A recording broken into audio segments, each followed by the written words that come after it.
Білген адамға халық емінің көмегі көп. Осындай керемет бір тәсілдің арқасында бүйректі семіп қалудан аман алып қалған оқиғаға мен өзім куә болғанмын. Туысқан інімнің бүйрегі ұзақ уақыт ауырып, УЗИге түскенде дәрігерлер оның біреуінің семіп бара жатқанын айтқан. Ініме бір бүйректі алып тастау қаупі туып, уайымдап жүргенде, келініміз облыстық аурухананың кезегінде тұрып, бір ұлты басқа жерден осы емді естиді. Сіздермен бірге Жаңғадау арнасы. Видеоны соңына дейін көріп, лайк басып каналға тіркеле кетіңіздер. Ақшаның қат кезі. Келін үйге келе сала, бір қасық қауынның дәнін бізде шапағы деп атайды.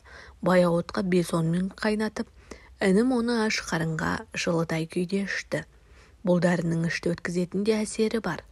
Дегенмен одан қорықпау керек.